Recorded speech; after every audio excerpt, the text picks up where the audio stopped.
Barry, get on your mic, man. By the way, where have you been the last few episodes, Barry? By the way, Chris Williams, I'm speaking to my associate, Barry.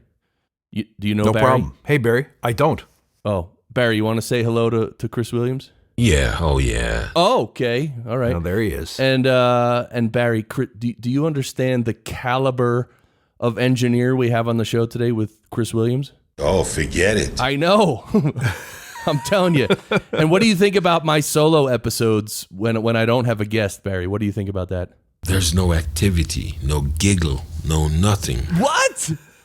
Barry, I try hard. All right, we're going to do this. We got Chris Williams here. Yes, the music is back with the grunting, with Barry. Yeah, oh yeah. Oh yeah, baby. Welcome to the Podcast Engineering Show. My name is Chris Curran. I'm here every week to bring you podcast production techniques on a silver platter. I do my Daily Goodie episodes solo every other week, and then I have guests. Today we have a great guest. Obviously, this is all brought to you by Podcast Engineering School. You know, if anyone wants to learn how to produce podcasts professionally and be an in-demand professional, earning good money, making a great living from home, well, Podcast Engineering School will teach you how to do that. And so today, Chris Williams is here. He's an audio engineer and musician. He's in Toronto. His company is Fuse Chamber Incorporated. He does agile coaching. So we might have to, hey Chris, maybe we should do an episode of, wait, can you apply agile coaching to audio engineering? Yes, you can. Absolutely. Really? Yep. 100%, man. All right. 100%. You know what? So just to jump in probably backwards, but agile really, to keep it simple, is about doing what you got with what you have until you can do more. So in terms of building your studio and working with, like you run an awesome service by making a podcasting engineering school. As soon as I saw that, I'm like, I got to be on this guy's show. Right? So your listeners know you didn't reach out to me. I'm like, I need to be on this show. And if you're learning anything in life, including audio engineering, start with what you know, but don't wait until you know everything, until you release your first podcast or until you take on your first editing client or mixing client. Roll with what you know, right? You'll get better over time, but if you wait until you're ready enough, you will never be fully ready and you'll never get out there and put your product out. So having your stuff in the market today, making money with your craft today, is way more important than being perfect today. So that's how Agile would be applied to engineering. Does that make sense? Yes, I love it. And just for everyone listening, check out the Badass Agile podcast. That's right, the Badass Agile podcast, which Chris hosts. And this might be the greatest episode we've ever recorded. And I don't want to put any pressure on you, Chris, but you sent me a list of gear that I'm like literally salivating. You know what? You know what's on this list of gear, everybody? Wait, where is it? It's the Neve Shelford. Wait, where is it? Yeah, it's the Shelford channel. Yeah, the Shelford channel. Dude, I look about every 6 months I look at that and I literally hover my mouse over the buy now button. And then crazy. I because you're a Portico guy, right? Yeah, Portico 2 guy, yeah. Yeah, which is a different vibe maybe, but I don't know what the Transformer sounds like, but this is a little bit more of a vintage kind of nod, and it's a fantastic channel. Right, the Neve Shelford channel. Actually, Bandrew Scott, who was on the last a couple episodes ago, he was my guest from Podcastage, and he I heard the show. Yeah. Oh, thanks. I keep asking him, dude, you got to get that and review it, and he's like, "Are you crazy?"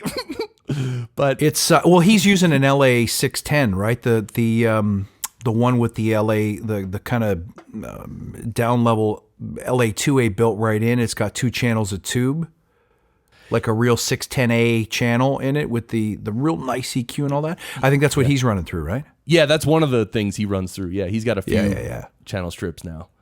And an API, something, maybe a lunchbox. Anyway, we're gearing out already, but let's roll. Yeah. No, so, okay.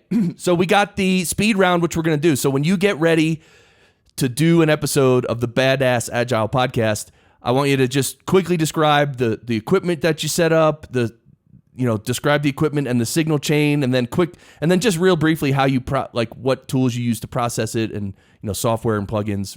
This is an overview, and then we'll spend the rest of the episode unpacking it. And before we get to that, I just want to tell everyone, you sent me about 6 topics and really good questions to talk about. So we're going to actually talk about that, and we're going to go into all the gear. So this is just going to be a nutty episode. So, all right, let's do the speed round. Go ahead, Chris. All right, so an hour before the show, I come downstairs and I turn my mic on. It's tube mic, just to let it heat up a little bit.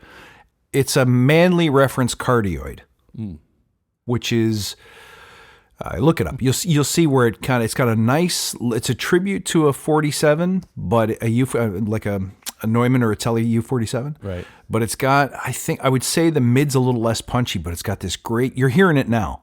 This is the Manley I'm talking into now. Cool. And that goes into the Neve Shelford.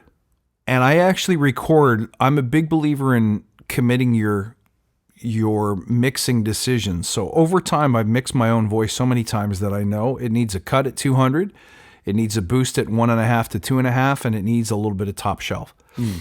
So I'll actually commit some very light compression to warm it up, and I'll have that EQ and a high pass filter at around 50.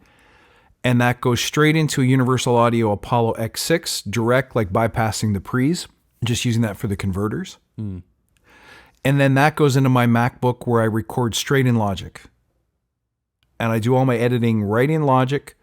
On Mixdown, if I've done a good job with the EQ, then all I need is a little bit of balancing. So I'll either use like a back EQ, which is basically just low shelf, high shelf, or my favorite EQ is the Manley Massive Passive. So I use that in plugin format, which is Universal Audio plugin. If I'm mobile and I can't bring one of my UA devices with me, then I'll use an Acoustica Audio replica of that same equalizer, which I think is called Aquamarine.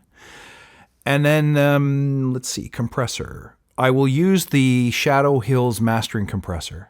Sorry, I had that backwards. The Aquamarine is the Acoustica Audio equivalent of the Shadow Hills, which to my mind is the best vocal compressor of all time. And then the EQ is the Manley Massive Passive. The Acoustica Audio equivalent is called Magenta. And that's it. I run it through a limiter. Plugin Alliance creates a very transparent limiter called BX limiter. It's just gain and a brick wall, like whatever you say the ceiling is, that's as high as you're going to go. So then I mastered a 16 LUFS using BX limiter on the last stereo bus. And sometimes I'll throw in a de-esser if I need it, and maybe even a tape emulation if I feel like getting a nice warm vintage vibe. So for podcasting, one thing that a lot of people ignore is that the tone matters. But it only matters to a point, because you got to remember most people are listening on a smartphone device. So you can have a $3,000 microphone and a $7,000 preamp, but most people are listening through 50-cent converters and $2 earbuds. That doesn't mean you shouldn't try to make the best recording that you can, but there's definitely a price-performance trade-off. So you can't go too crazy, because at a certain point, many people won't hear and appreciate the difference, but I do. As an audio geek, as a a dude who loves playing with this stuff, this is how I learn. My podcast is my training ground, right? So that's my chain. Cool. And so you're recording solo episodes of your show? Mostly, yes. Okay. So when it's solo, obviously you just set up your equipment and hit record and use all the cool stuff you mentioned. But when you do interviews, how do you do that? So then I have a U87 kicking around, which is a great microphone for most voices. And I'll point that 180 degrees off my mic, and we'll sit facing each other. And I'll run the U87 usually through a Grace Design, which, if you know the U87 mic, it's a punchy, mid-dominant microphone, nice smooth bottom, decent silky top. But the mid needs a little bit of control. Tubes can be too much for it. The Grace Design, for example, is what they use at Disney in voiceover studios, because it's clean, clean, clean. So it takes EQ super well. If I have time to try some different mics, I might throw up a TLM 103, or I still have my Rode NTK, which is a great tube mic. What else have I got kicking around? I have a Shure KSM 32, and I even have some handheld dynamics, some handheld condensers, like a Neumann KSM 105. I actually really love, my favorite microphone of all time is the RE20. So it depends on the voice. If I got some time to shoot out some mics, I'll do it. If not, U87 into Grace Design, same chain the rest of the way, we're good to go. If I'm doing remote, I use clean feed, and whatever they got is whatever they got. I'm taking notes. Although I actually do, you sent me a lot of notes and lists of all the gear and plugins. So check the show notes, everybody. There's going to be like a massive brick of of gear and plugins, and one of them is the Kazrog TrueIron, which is one that I've been really messing with recently. You like that one? I love it, dude. You know what? It's up for a Mix Tech Award. It's so good, and it's some guy working out of his house that makes all these plugs. He has another one you should check out called Valve EQ and K-Clip. They're both really great plugs too. But TrueIron, if you're looking for transformer tone, don't go and try and hunt down a $10,000 Neve or Neve clone. Grab TrueIron, because it'll get you 80% of the way there, no problem. Great sounding plugin. Yeah, I'm still messing with it. I'm still like opening it and, you know, obviously trying to overdo it, right? Because that's how you really figure out a plugin, is you use it, but then you overdo it and you find out where the boundaries are and what sounds good. Yes, sir. So you turn all the knobs all the way to the right and the left, right? Seriously, it's the best way to learn what a plugin does. If you're just learning and you put, let's say someone says, oh, you got to buy a Pultec. You got 14 days to demo a plug. How do you learn a plugin in 14 days while you're still doing your day job and all the other things that compete for your time? Best thing to do, turn the plugin on, pick one band, turn it on, turn the knob all the way to the right and all the way to the left, and get a flavor for what it does. And do the same thing with the bandwidth control or any other controls that it's got on there. Tweak it, really hammer it to the extreme. Same thing with a compressor. Put on a modest ratio, dig the threshold all the way down to like -30 or -40, and start juicing the attack and the release time so you can hear what it's actually doing. That's the only way to learn. Totally. Or sign up for a really amazing podcasting school. Of course, Barry's here with me. Barry, Barry, in your opinion, what is someone going to need to really get to learn a plugin and really, you know, learn all the intricacies of a plugin? What is someone going to need? You're going to need a couple of horses or a couple of mules. That's for all the Barry fans out there. All right. So wait. So the Kazrog TrueIron plugin, I love that one. And you said also try the Valve EQ and what's the other one you mentioned? K-Clip. K-Clip. Mm-hmm. All right. So it's a limiter that will push more. You know, if you're trying to get some maximum volume without some of the negative artifacts of, let's say, an L1 or an L2 or L3. It has no real EQ curve, but it's a soft clipper that mimics different kinds of circuits like silicone and tape type vibes. And so it's got a little bit of clipping, but it's not necessarily distortion. It's a really great end of chain limiter to try out. Cool. And I want to ask you about, you said the Acustica. By the way, Acustica, they just have, recently they're offering their one plugin. Oh, it's called Celestial. It's for free up until like mid-February. Yep. So I got that. I've been messing with that. But you like the Acustica audio plugin called Aquamarine, you said? That's one of the greatest plugins in your opinion? Yeah, that's the Shadow Hills Mastering Compressor, which is a two-stage compressor. So if you're struggling to make a compressor do what it's supposed to do, which is level, but also a great, especially character compressor, will add warmth. And if you want one that does that without over-exaggerating the mids or creating compression, like audible compression artifacts, it's a two-stage. So it's got an opto in the first stage and a VCA in the second stage. So it's like having an LA2A and then an 1176 right after. Got it. And if you just tickle the meters, if you just get like 1 dB of gain reduction out of each, it just sounds massive. The real box is like an $8,000 US compressor. You got to try it. The Shadow Hills. Yep. Yeah. Who was that? Oh, Tony Maserati talks about that. Yes, yeah. By the way, it's so funny. I worked with him in New York in the mid 90s. Yeah. A lot of times he would come in and mix. Well, I got some funny stories, but I won't tell them. But, no doubt. but what I'm saying is, it's sometimes weird for me to see these guys now, having YouTube channels, and they're like the old school engineers now. Yeah. But I worked with them, so it's so cool. When he was new, this is when he was like new green. Not green, no. He was engineering, Sirius Records in the mid 90s. But dude, that's amazing. Yeah. Well, yeah. So it's so cool, like seeing him on YouTube, and he also likes the what is that EQ? It's I can't remember the name of it. It's a stereo EQ that he uses on his master bus. Forget the name of it. Anyway, you're gonna have to narrow that down a bit. Don't want to. It's on the tip of my tongue. I'm bringing the whole show to a halt, screeching halt. Oh, forget it. I'm telling you, Barry, save me. Yeah. That's a tongue twister right there. I know, man. Jesus. All right, what else? What else you got for us, Barry? Barry, do you think I'm going to remember what that piece of hardware is? Nah, it ain't going to happen. I know. I'm not going to remember it.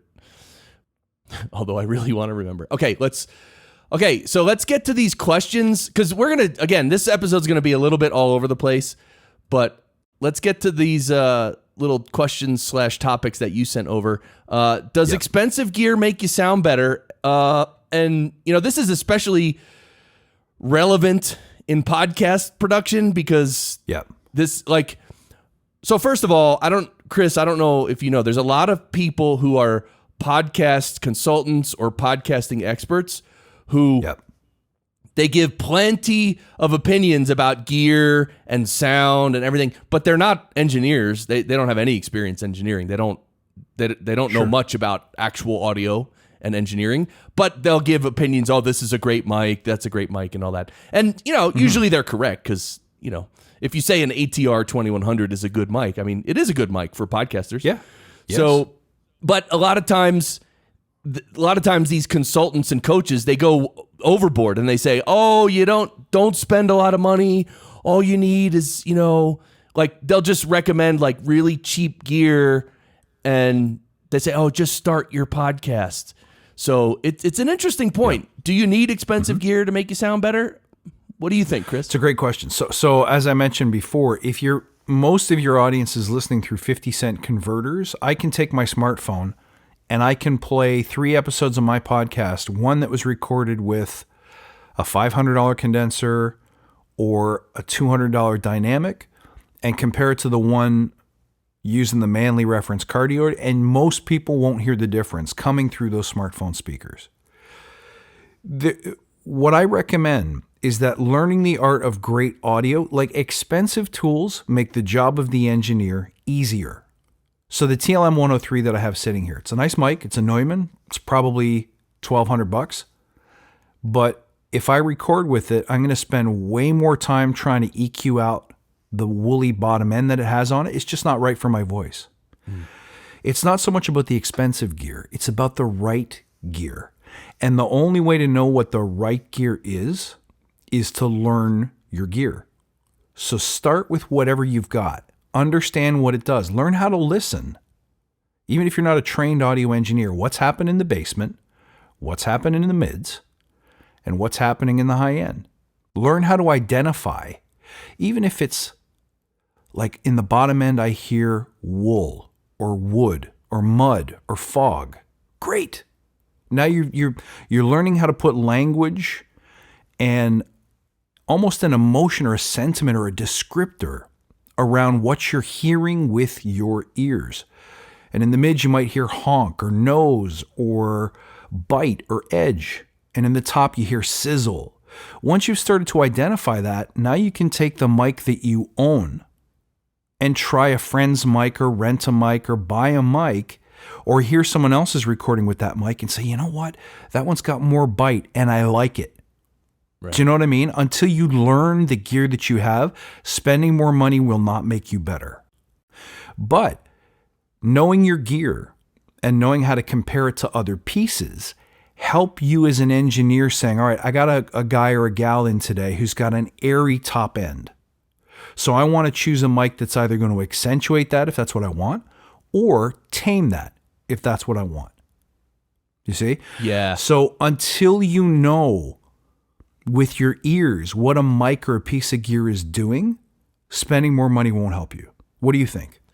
Yeah, I agree 100%. And you know, engineers can get really good at that. And so, you know, you can have an engineer ask let's say the singer of a band to just sing a little bit, you know, sing a couple lines in front of me and listen with their ears and then say, yeah, we'll probably use, you know, this mic or that mic, you know, because they can hear from the raw voice what it is and then they know what mic is needed to capture that in the best way. So yeah, ear training and learning to know what you're hearing that's the name of the game in terms of engineering, right?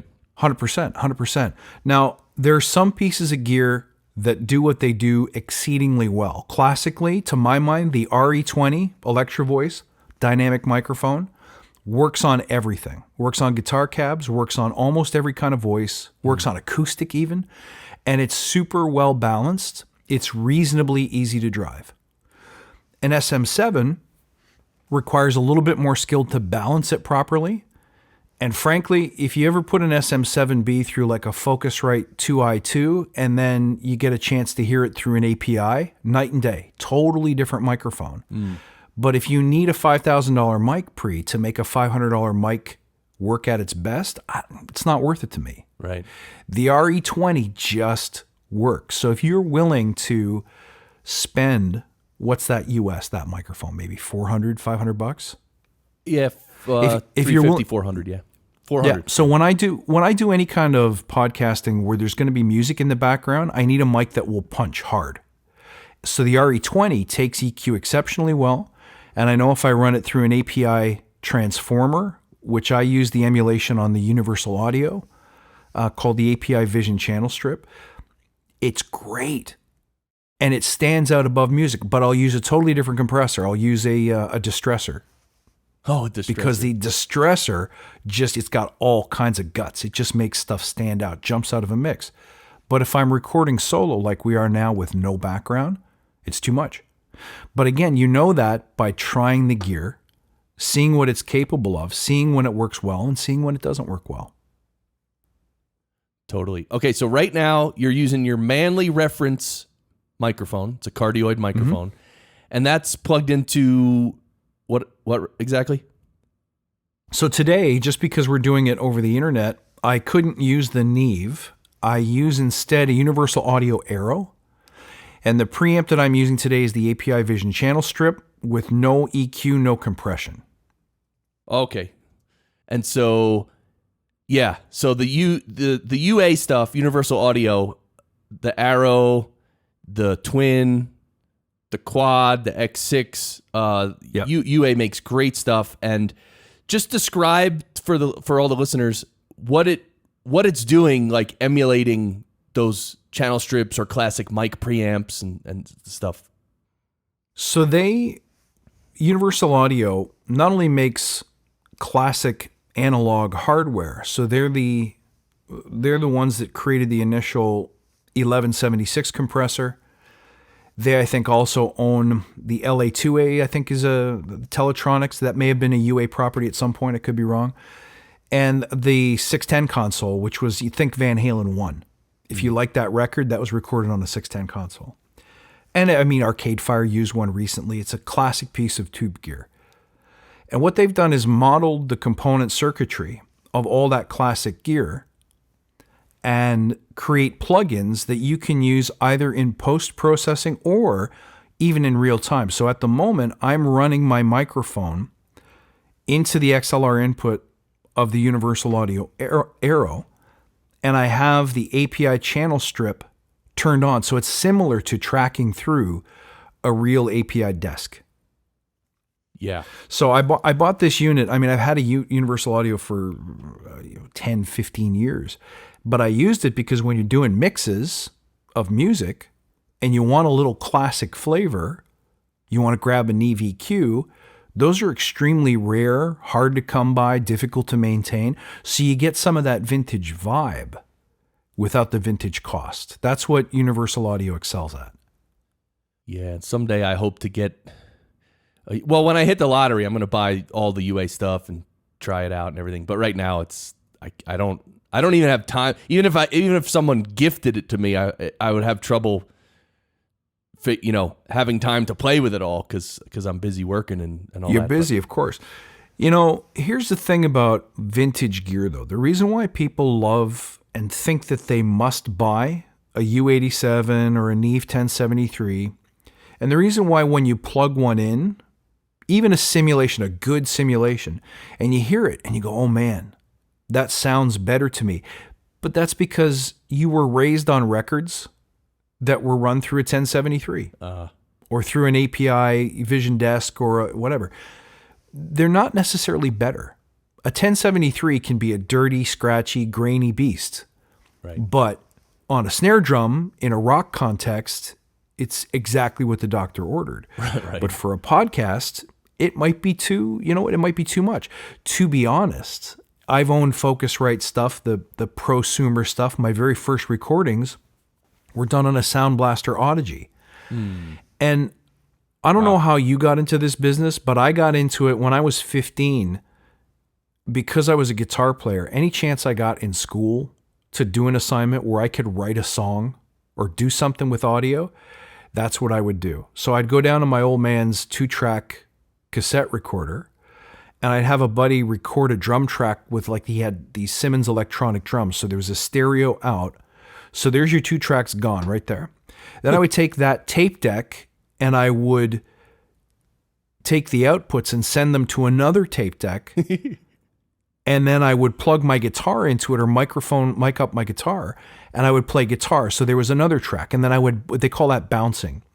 But that's what you had to do. The minute you ran out of tracks, even if you bought one of those 4-track recorders, sooner or later you run out of tracks. So you would bounce down 3 or 4 tracks to 2 to make room for more tracks. Yep. And when I hit university, I had a buddy. He actually is the guy who should be on the show today. His name's Eric, and we're still close today. And he was a guy who could take that 4-track recorder and make it sound like a professional 16-track studio because he sat there and tweaked and played and failed. Yeah. Like he would try experiments and just crash and burn and go, whoops, okay, so that didn't sound right. But to make a 4-track do what a 16-track does, you had to take and commit your 2-track drum sound. And you had to record it back onto a single track on the tape.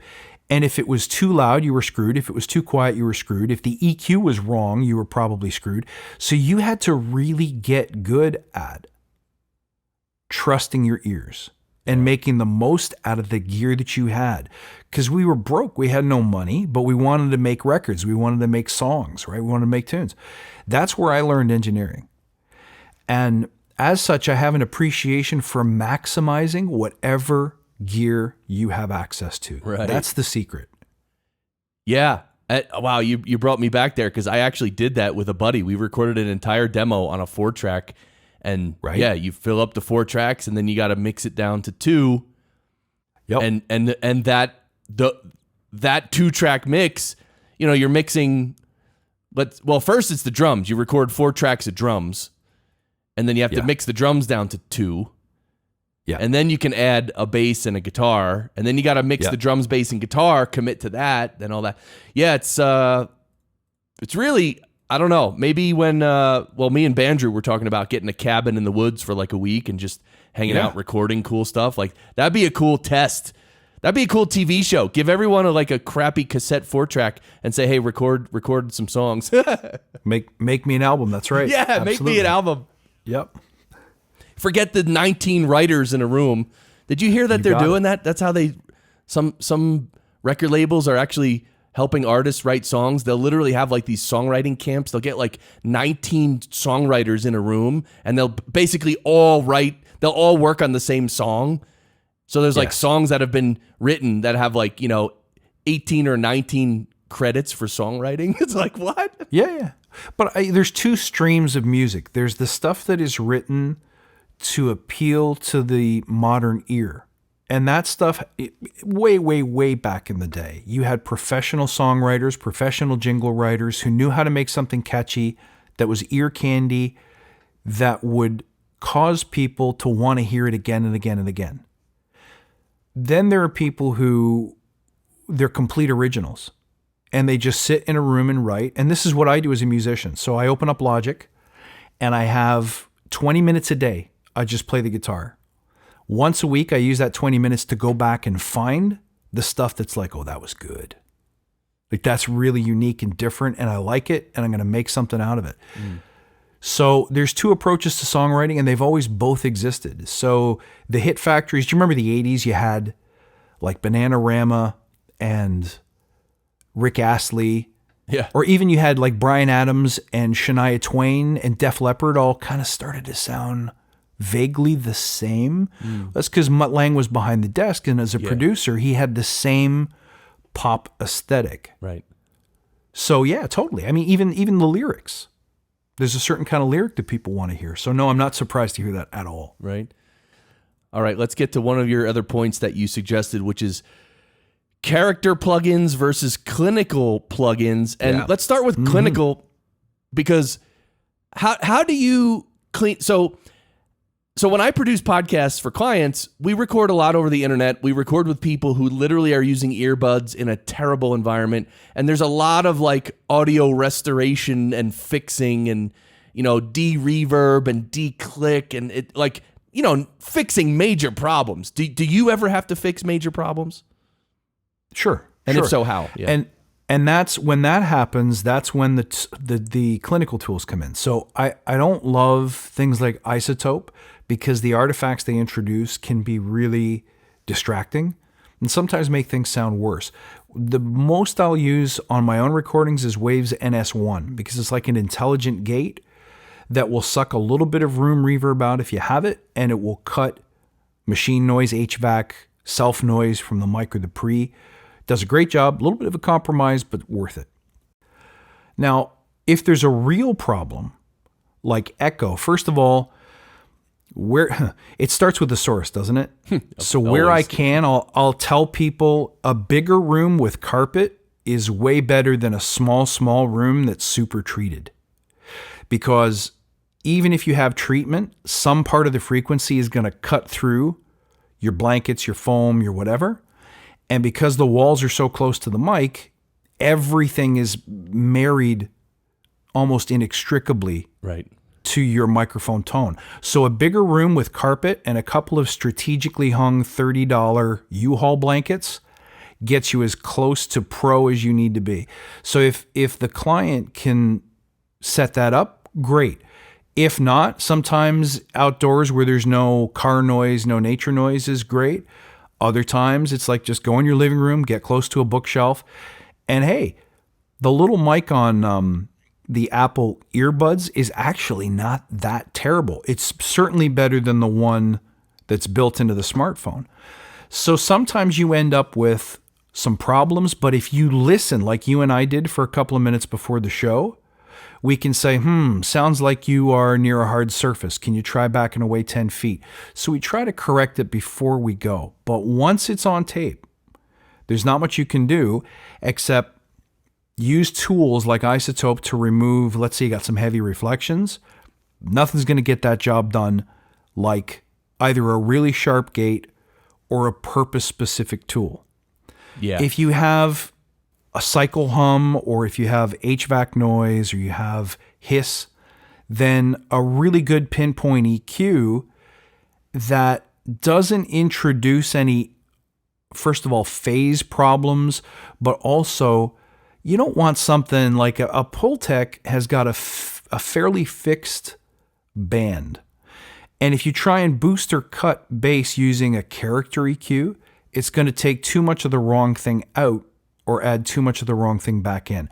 So a clinical EQ is one that lets you set the width of the cut or boost so that you can zero in on the problem frequencies.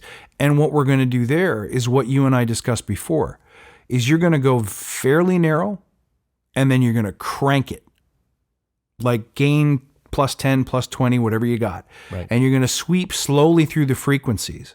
One of those frequencies will make your teeth hurt or your eyes water, and that's how you know you're close. Then you take that boost and you bring it down to a cut. You pull down maybe -3, -6, and then try opening the bandwidth so that the cut is wider and see what it does. And if it sucks too much out of the tone, make the cut narrower until you get a good balance between fixing the problem and introducing negative artifacts. Right. Yeah, I agree with everything you just said. It really all stems from the source. If you can fix avoiding a problem is a million times better than fixing a problem. However, I must say that like in the podcast production world, most podcast editors / producers, they're actually receiving audio that their clients recorded. So, you're going to have, a host and a guest recording. No one knows anything about audio, neither of them. Yep. And they just record. And so when the editor gets this file, sometimes it's okay. Sometimes it's really, really nasty. And that's why, when you receive a file from a client and it's just absolutely nasty, I mean, there's like 9 major things wrong with it.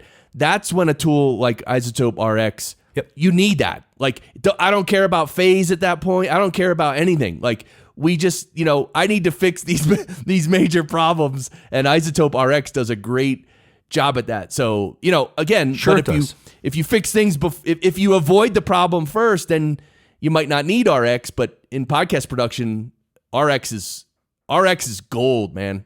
Really.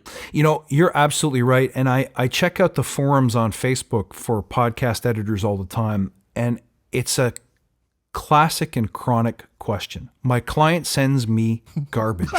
Can I tell them to straighten up their game? What's your opinion on that? Why? I should be able to go to a person who is a customer of mine and saying, listen, I've used some tools. This is the best balance that I can get between quality and introducing new negative artifacts, whatever. So this is about as good as it's going to get. And in the future, if you want to make a little tweak that can make your podcast sound so much more professional, try this. It seems like people don't want to say that, or it doesn't work, or they don't bother doing it. What's your take on that? What would you do? Yeah. So, well, first of all, the way I do it with my clients is that I don't take on that many clients, and the clients I do take on, I consult with them a lot. Meaning, if they want to start a show or if they already have a show, we're going to have the conversation about equipment and workflow and recording. And by the way, all my clients too, I am present in the recording session. So that's very different than what a normal editor does. But so I actually tell my clients what gear to buy. I literally train them on how to speak into a microphone, how far away to be, and what not to do. I mean, I train them, and they, respect me as a professional, and they listen. And if there ever is a problem, if they start having a bad habit, I'll tell them. I'll say, look, you're lip smacking. I don't know why you started lip smacking all over the place, but you're lip smacking. And so, right. Oh, that's my phone. Oh, that's my Marcus Aurelius quote for the day. So, but are you a Stoic guy? I am a Stoic guy, dude. I love it. Daily Stoic every day, brother. Every day. We're going to at the end of the episode, we're going to talk Stoicism. Let's do it. Bonus content. All right. So, but here's the thing. So that's how I do it, right? And it works great because people respect me, they listen, and the audio comes out good. The average podcast editor, on the other hand, they're just receiving audio, and typically the client's not paying very much, and and typically the client doesn't, in a weird way, doesn't really care about sound quality. I've heard a lot of people say the clients tell them, "Hey, can't you just fix it? Like, just fix it. That's your job, isn't it?" And it's like, whoa, dude. So I don't know. That's a tough situation. If you're listening to this, by the way, please in the comments, let us know your thoughts. Like, how do you handle that? if you have an editing client, how do you have that conversation with them and say, hey, look, it sounds okay, but there's problems, and a few 3 or 4 minor adjustments will make a world of difference.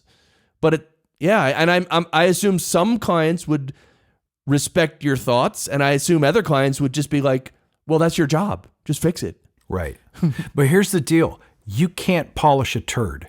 And it was the guy who, I think it was Andy Johns, famous engineer who did like the early Zeppelin stuff, a lot of old Alice Cooper, early Van Halen.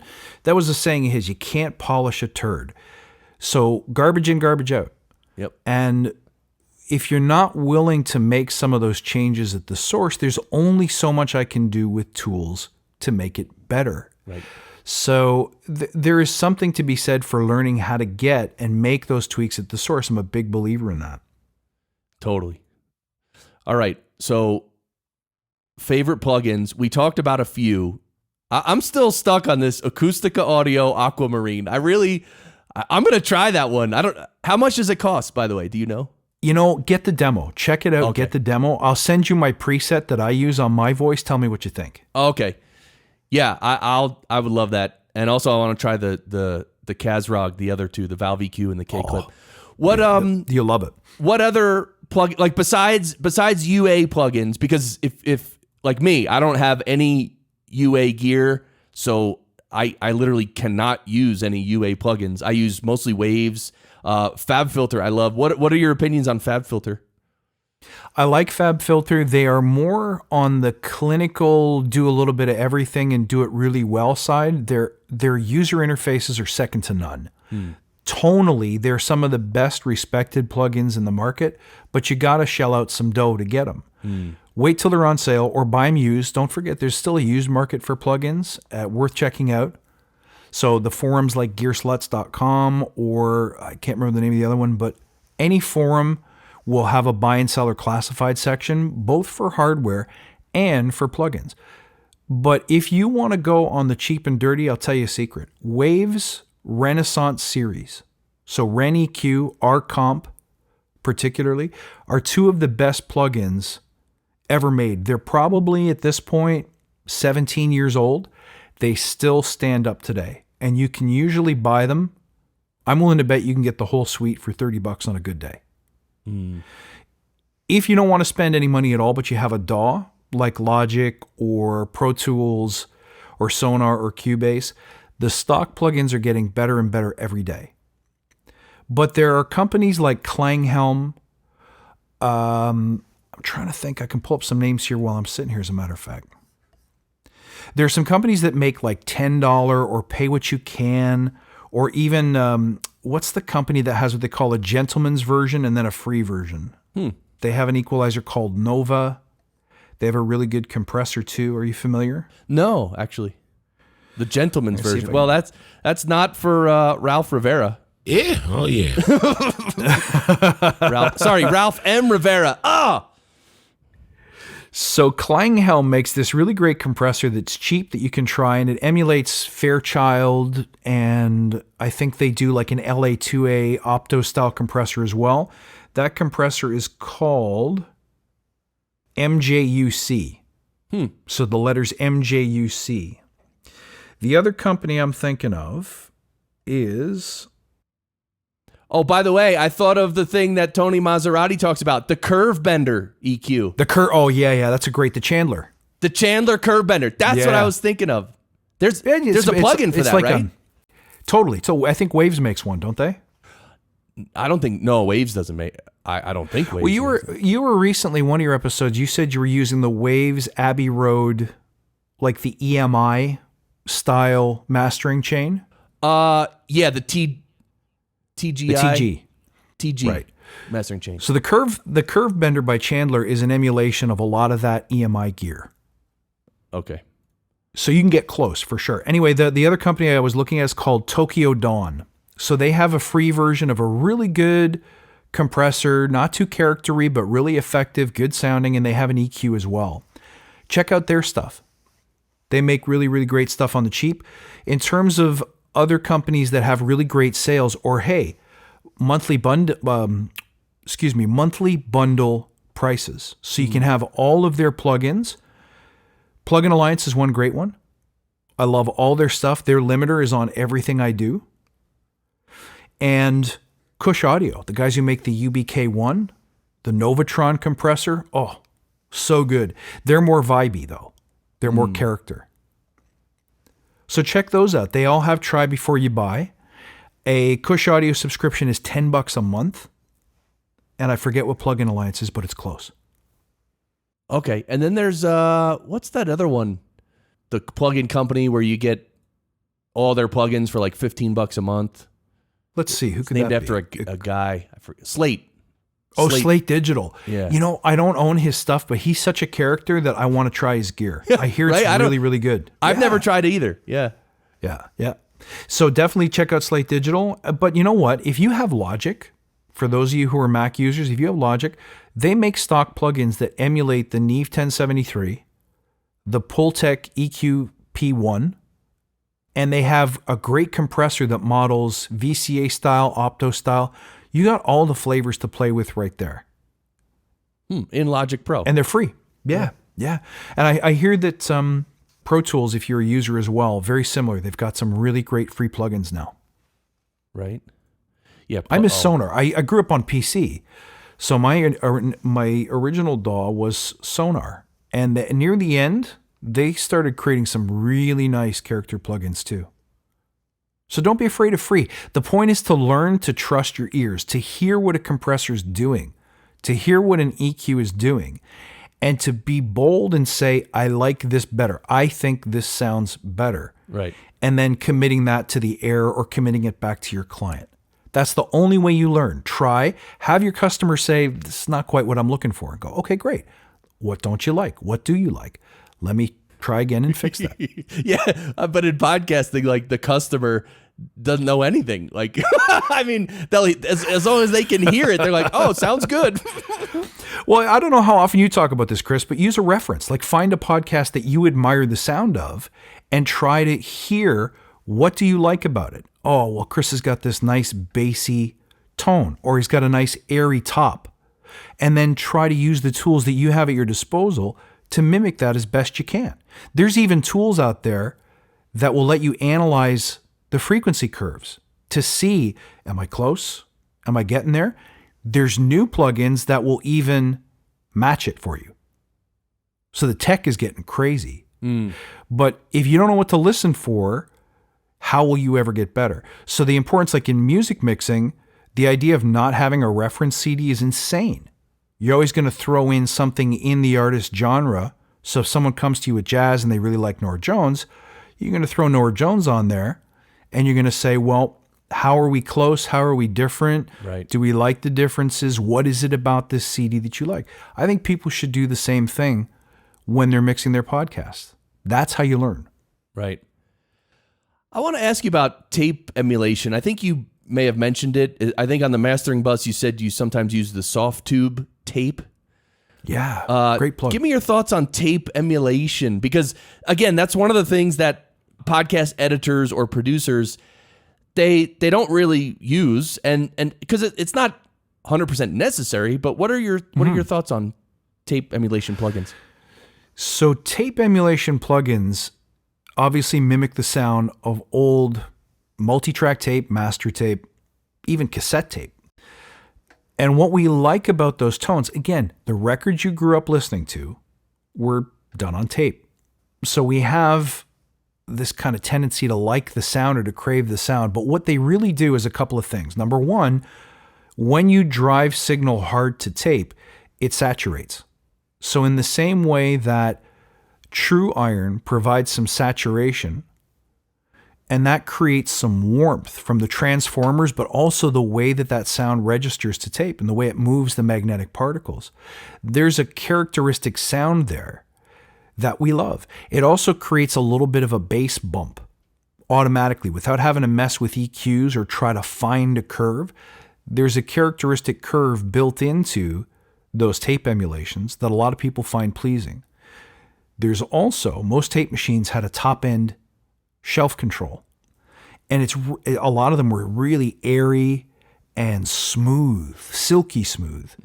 And when we think of tape, we think of that warm, slightly degraded top end as a characteristically pleasing sound. Digital can have very sharp top end. So a good tape plug will help roll that off. But on the downside, tape is still a form of compression. And if you're struggling with problems like harsh mids or sibilance especially, a tape plug will make things worse. What do you think? Do you use them? Sometimes I've gone, I go through phases of, I'll use a plugin I like for like 3 months and then I'll just stop using it. I'll try something else. So lately I've actually been using it's the FabFilter Saturn, which has all types of different saturation and distortion. And great plug. Yeah. And I've been using that a little bit and I like it. It's so hard to describe what saturation does to audio. Like there are people who've emailed me and they're like, I don't understand saturation. Like, what is it? What does it do? I don't hear it. And so what would your answer be to that question, Chris? Well, saturation, technically speaking, drives gain, more signal into the same output, if you like, but also there is a naturally occurring artifact that happens when you push signal through iron like a transformer or when you push signal through a tube that accentuates certain frequencies and not others. And those accentuations are in what they call the harmonics, which are multiples of specific frequencies. And it does it in a way that's pleasing to the ear. Pleasing to the ear, why? I'm going to say it again. Because that's the sound that you grew up listening to. Right? It creates a little more volume, yes. But if you gain match a signal with saturation and one without, you'll still hear a little bit of a difference in what frequencies are accentuated. Tube saturation tends to create punchy mids, which we like in a mix especially. Iron saturation, like a transformer, creates warmth, bigness, right? Or some people describe it as three-dimensional sound, like it's somehow wider or bigger or more enveloping. So you have to hear it in order to decide whether you like it or not, but you have to be careful because if you overdo it, saturation becomes distortion. Right. Yeah, and sometimes the way I hear it is like a thickness. Like saturation will add a thickness to a voice. Yeah. So instead of the voice being a little thin and wimpy, now it has like a little more body or beef or weight. Yep. And keep in mind, as I mentioned, there's saturation in tape plugins, there's saturation in compressors, there's saturation in harmonic generators or distortion generators like TrueIron. And then there is saturation at the mic preamp stage as well. So there's lots of different places where saturation can come from. And if you're not careful, it can build up. Which is why if you're using character plugins, it's tempting to use a lot. Like you'll throw on an LA2A simulator, but that sounds good. Then you throw in a tube simulator, that sounds even better. Then you'll add some tape at the end, and before you know it, it's too much. Right. But bigger and fatter and warmer and what was the word you used? Thicker? Yeah. It's tempting. It's really tempting, isn't it? Yeah, and so I want to get your opinion on this as well. A lot of people in the podcasting space, or even podcast producers and editors, and mostly just regular podcasters, they tell me, I just like my voice the way it is. Like I just record my voice. I don't add anything else. I don't do anything. I don't use compression because I like the dynamic range. It sounds more natural to me. And my response is usually, well, go in your car, drive 85 miles an hour on the highway and try to listen to your own show and whatever. What do you have to say about that dynamic range of podcasts? Well, bad compression sounds bad. And on a solo podcast, it's really audible if you overuse it. But here's the reality. Did you ever listen to Bill Burr's podcast? A little bit. Yes. Yep. Famous podcast, right? The Monday morning podcast with Bill Burr. How many times in an episode does he do this where you can hear him yelling? Yeah. He leans back and turns his head. And he's one of the most famous comedians out there, partly because of his podcast. So is there a right way or a wrong way to do it? No. If you want something that sounds professional, like voiceover quality, you have to compress. You have to control your levels. And so part of that is your mic technique, which means, again, if you have a client that's doing a lot of this, but let me ask you a question, Chris. If I take this and compress it, what happens? Well, I'll bring the volume up. Yeah. And but I'm also going to bring the room up. Yeah, bring the room, and the tone of your voice is completely different than when you're on mic. Right. As if I get in nice and close, I get this, right?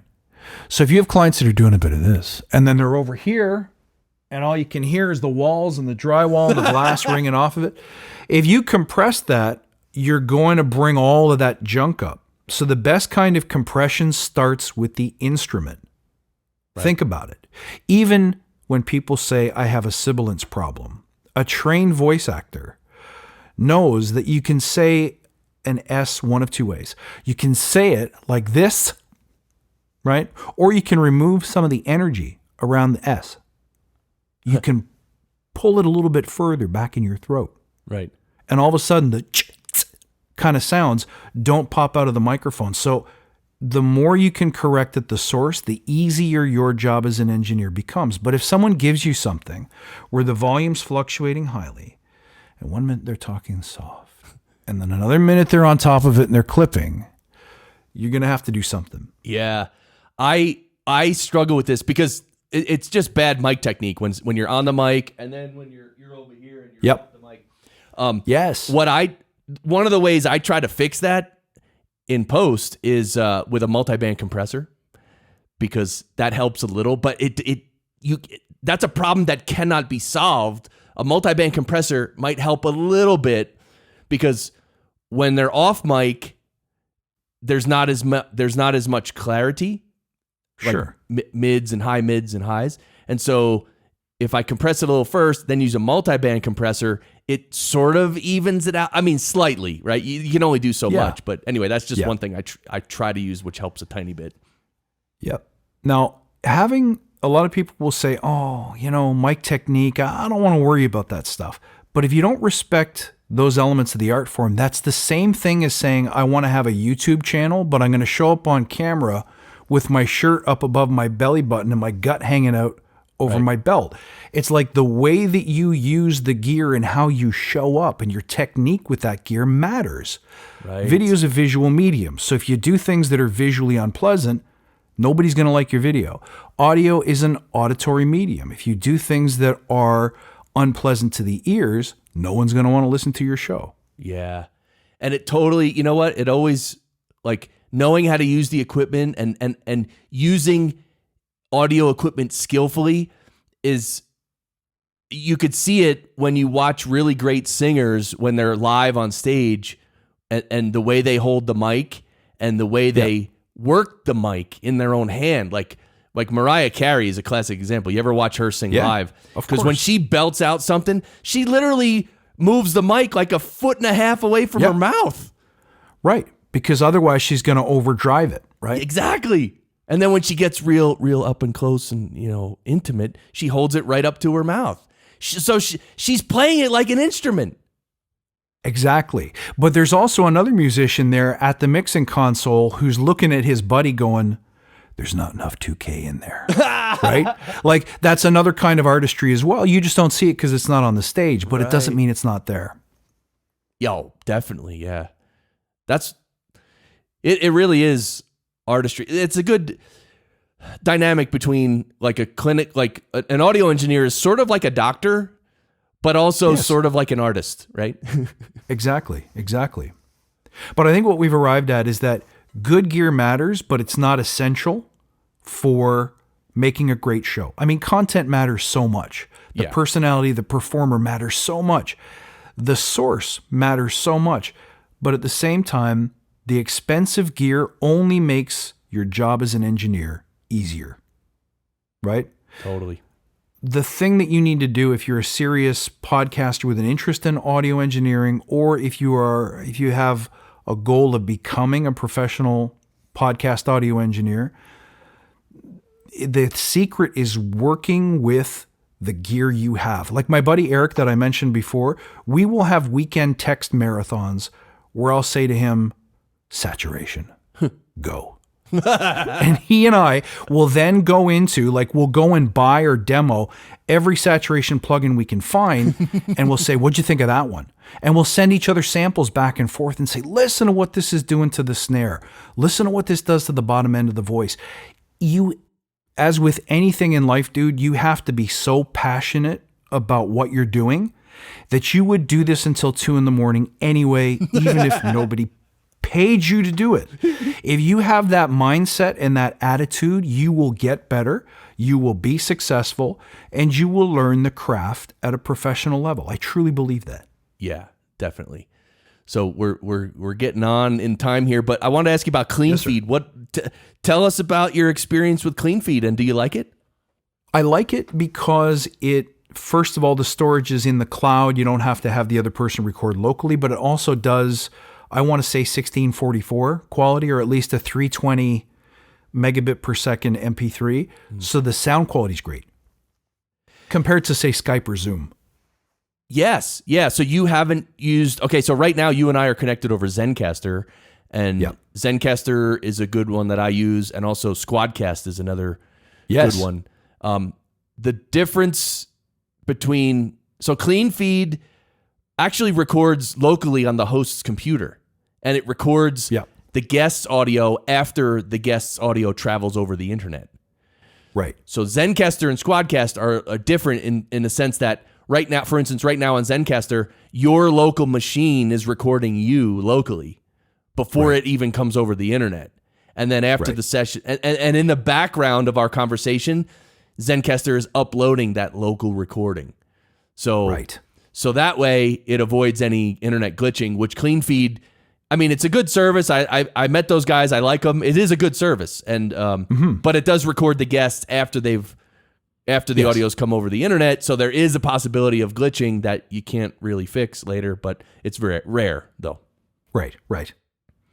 So, all right. And now, Stoicism. So you're a Marcus Aurelius fan? I am. Well, I'll tell you what, Badass Agile came from a place where I spent the past 6 years learning from ex-special operations commanders how people succeed in every arena. So you're literally learning from ex-Navy SEALs how they approach planning, disciplined execution.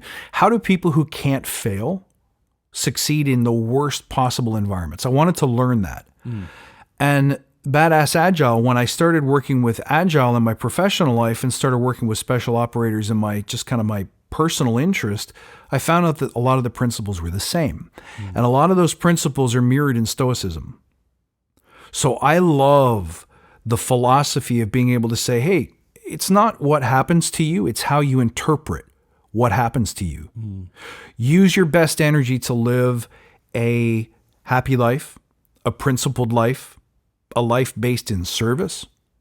I think those are meaningful principles, simple to guide yourself on. Other philosophies deal in what's the nature of existence, what's the nature of reason, what's the nature of justice. But Stoicism is all about how to live well. And so as such, I love Aurelius, I love Epictetus, I love Seneca. And one of the best books you can get, by the way, is The Daily Stoic by, what's his name? Ryan Holiday. It's a really great primer on Stoic principles, and you get one a day. Right, that's the app. My app that dinged is the Stoic app. It's a free app, and it puts up one quote a day. Yeah, absolutely. Pretty cool. What about you? What do you take away from it? Well, I haven't actually studied Stoicism. I mean, I've read here and there. I think I bought a couple books on Stoicism, but I love it. I just know I love it. I mean, I've more over the past 15 plus years been studying and practicing spirituality in terms of meditation. Oh, interesting. And Raja Yoga, and reading a lot of, pure spiritual texts and stuff like that. Right on. And so there's obviously a lot of truth in there, distilled wisdom and all that. And so Stoicism isn't quite that deep on the spiritual level, but it's not a comparison. It's just a little different, and it's great. I just love it, and I feel personally like I need help, especially in the modern world with all our distractions and all our misplaced values. I really love the idea of tapping into the wisdom of the past and benefiting from it, or developing my character to be better. I just love that. I mean, I don't know. I agree. And you know, it's funny, when I first checked you out, heard about your show and tuned in and checked out your website, I'm like, dude, this guy's got his own podcast engineering school that he runs online. He's obviously got some kind of business going. He's mastered the art to, you know, as much as any human can, of audio engineering. He's got a deep love for it, and it just kind of comes across. So I knew there was something about you that's like, I got to talk to this guy. It just goes to show you that taking some time to examine life through philosophy like Stoicism and meditation and yoga, I share the same practices as you. It's one way to get an edge in this very modern, confusing, busy, commercial world. Yeah.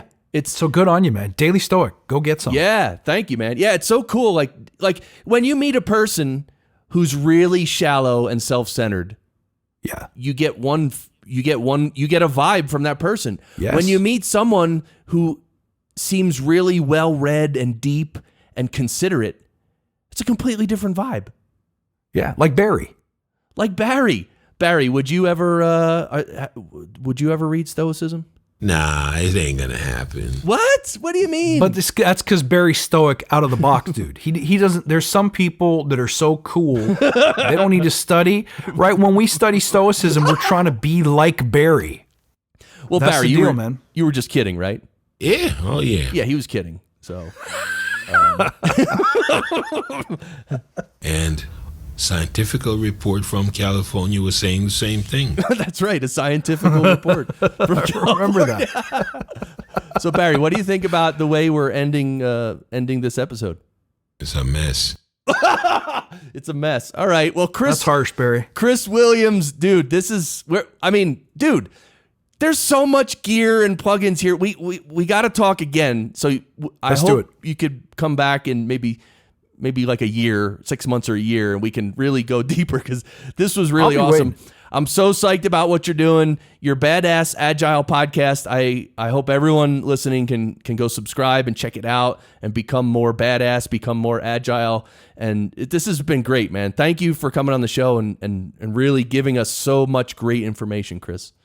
Thank you, Chris. I appreciate it so much. A real honor to be on the show, dude. Keep doing what you do. Cool. And I'm going to play the outro music. So I have all my music back now. And for all you people who don't like the outro song, it's okay. You can just, as soon as we yell sound great, you can tune out. So Chris, we have to yell sound great. Are you in a place where you can yell quite loud? I am. I'm ready. So when we're ready, that's how we exit the show. So, and everybody driving in your cars right now, jogging through the woods listening, you also have to yell sound great at the top of your lungs, okay? Okay, right. Go! Sound great! Yeah, oh yeah. Yeah! No way. All right, dude. Yeah, that's it. We can stop all the recorders.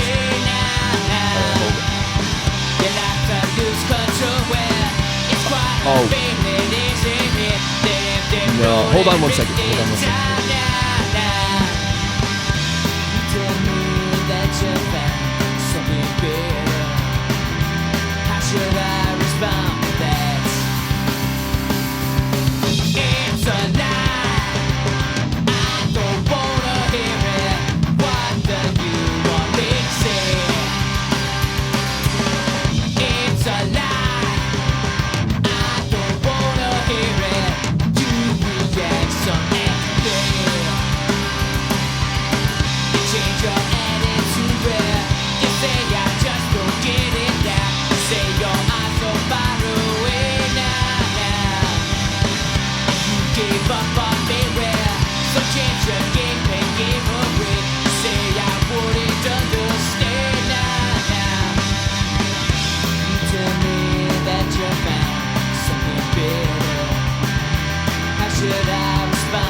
doesn't mean it's still the same. You're pushing their way.